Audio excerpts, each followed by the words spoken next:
I've been reading lots of books for my doctorate degree, and one book that I came across really got my attention. It's a small book that you can read in just a couple hours, and it's called Autopsy of a Deceased Church. The author, Tom Rainer, is a consultant on church revitalization. From counseling with many struggling churches over the years, he became an expert on, you could say, dying churches. He can predict with incredible accuracy how long a church has before it will close its doors if it is not doing well. Sometimes they last, he says, maybe a couple years longer than that, but they always die. In fact, by the time a church is dying, he says, it is impossible to reverse. Why? Because the people in that church don't want to make any changes.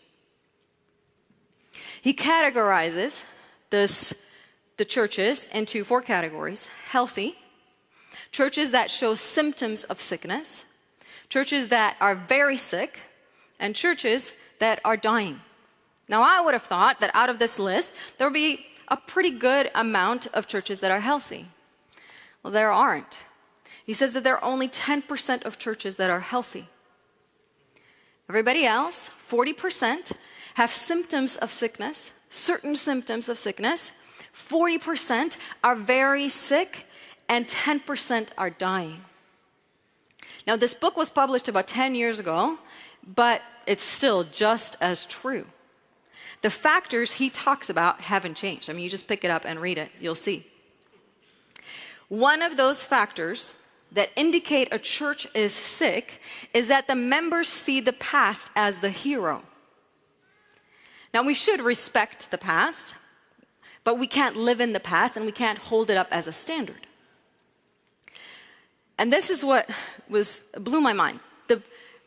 The members were not fighting over morality or biblical truths, saying that, we as a church have been walking away from these things.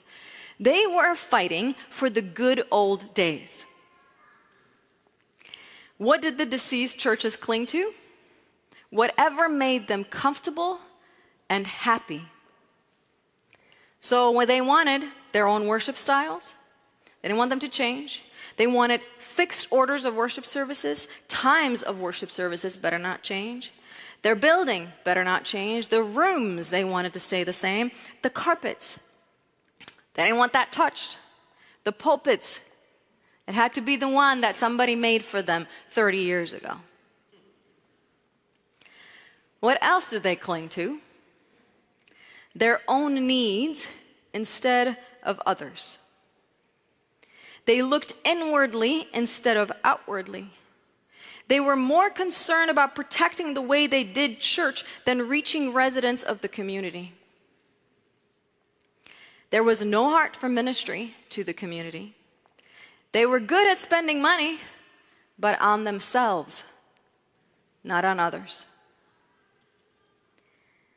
The author made the point that members in these dying churches actually preferred death to change. The reality is this: every church could die if we don't reverse the symptoms of sickness.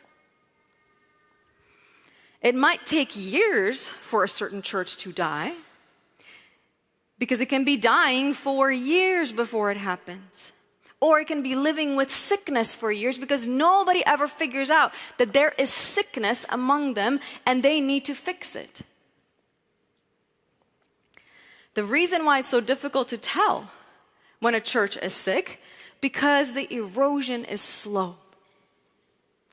Have you ever been to a town, or maybe you were born in one, that was full of life and bustling, and then you came back 10 years later, 20 years later, and you see the erosion, the decline?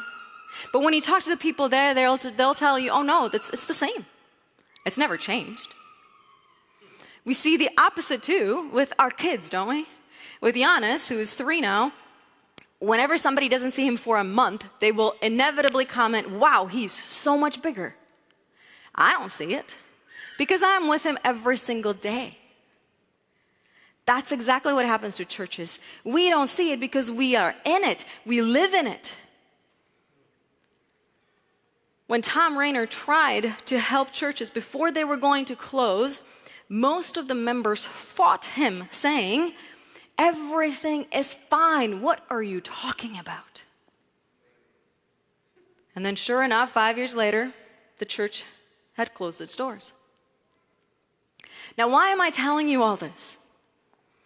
Because another huge symptom of sickness is lack of prayer. The church that rarely prays together dies. When the author was doing the research, he interviewed people from these different churches that had died, and he asked them questions. He always asked them the same questions. He would ask them, did the church members pray together? Whenever he asked this question, they would pause and they weren't sure how to answer it, and they would eventually say, well, yeah, sure, we prayed together. We prayed during the church services, and then we had a Wednesday night prayer meeting. And then he would ask them, okay, well, describe those prayer times. And they hemmed and hawed and said, well, maybe a handful of people would show up, and, one person would pray over a list of prayer needs, and then we ate together. And then he would ask them, do you really think that was meaningful time in prayer? And of course, they said no. But then this is the next question. Do you think that's how the New Testament churches prayed? That's such a simple question, but so profound. If somebody asks us that, we know that's not what we do. But we don't ask ourselves that question, do we?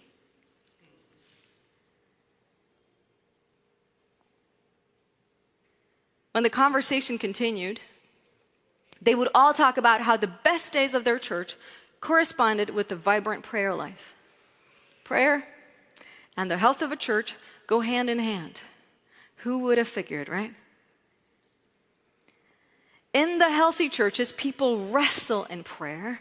They pray fervently, intensely, passionately. It's not uncommon for them to do 24/7 prayer vigils and to fast and pray.